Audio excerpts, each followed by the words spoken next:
Bonjour, je suis Philippe Papelard, créateur de la machine Sirop Cocktail. Je vais vous faire aujourd'hui une démonstration en images de son fonctionnement.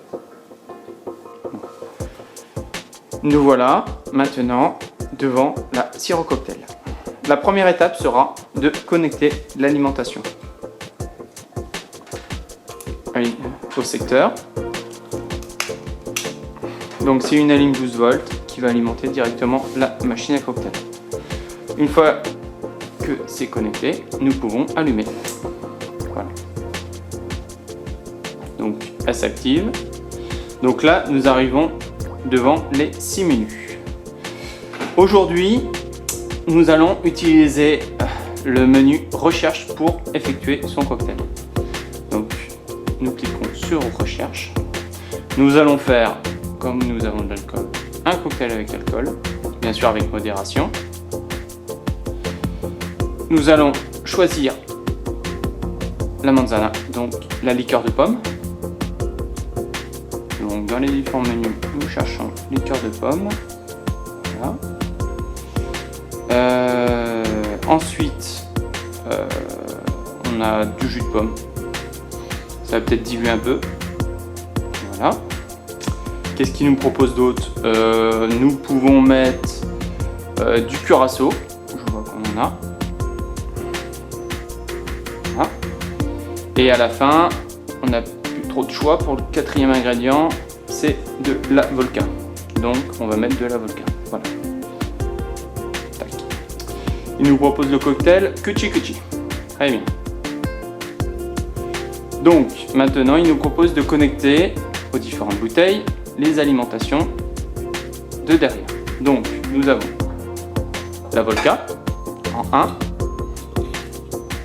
Nous allons passer ici. Nous avons la liqueur de pomme.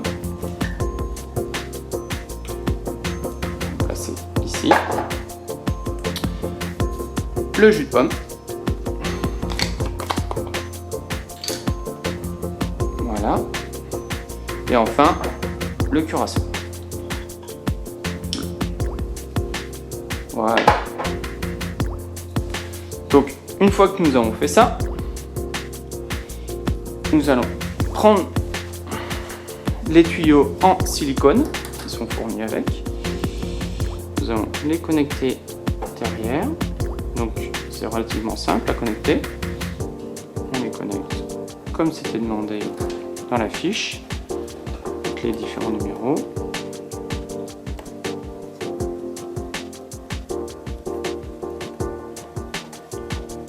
Voilà.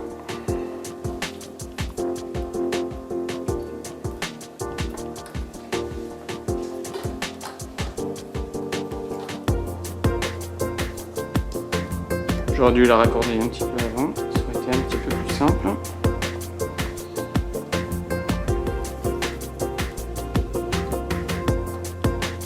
Voilà. Sachant que si vous voulez changer de cocktail, donc vous passez par le menu nettoyage et vous n'êtes pas obligé de déconnecter les conduits derrière. Voilà. Donc l'étape suivante. Donc là, il nous présente un petit peu les dosages. On voit que les deux premiers alcools sont à 25%, le jus de pomme à 40% et le curaçao à 8%. Voilà. Donc ça, c'est les densités. Pour l'instant, on voit qu'ils considèrent que ces boissons-là, on va dire, n'ont pas une viscosité qui pourrait altérer le cocktail. Voilà. Donc là, nous allons utiliser un verre donc, de 14 centilitres. Et il nous demande maintenant d'amorcer les pompes. Donc nous allons prendre un verre de nettoyage. Nous allons amorcer la première pompe. Donc on voit que le liquide de la première pompe est amorcé. On va le voir, voilà, ça arrive dedans. On va faire la deuxième pompe pareil. Donc dans les prochaines versions, cette étape-là disparaîtra et il y aura un petit capteur de proximité en dessous. Donc dès que ça commencera à couler en dessous, en fait au final ça se coupera automatiquement et ça passera à la pompe suivante. Voilà. Donc quand ça arrive, on voit aussi, c'est pour ça qu'il y a des fenêtres de vue, Ouais, pour couper automatiquement quand ça arrive à ce niveau-là. Voilà, donc là, le verre de nettoyage, on enlève. Et maintenant, on n'a plus qu'à mettre notre verre. Voilà, donc on le place bien correctement. Et voilà, c'est parti. L'avantage, c'est qu'une fois que c'est réglé, on peut faire plusieurs verres sans rien faire. Voilà, il y a juste à appuyer. Donc là, dans 54 secondes, 51, et ben, le cocktail sera prêt. Voilà. Donc le cuirassé a été coupé, on voit qu'il est avec 8%. Les deux alcools vont pas tarder à être coupés, il restera bientôt que le jus de pomme. Voilà, qui va faire comme une petite strate tranquillement.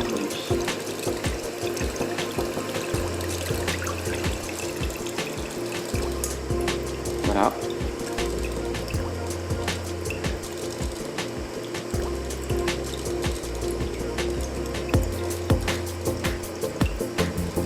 Donc après nous allons utiliser une petite baguette si on veut faire une agitation colorée, ça amènera un petit peu de couleur en plus.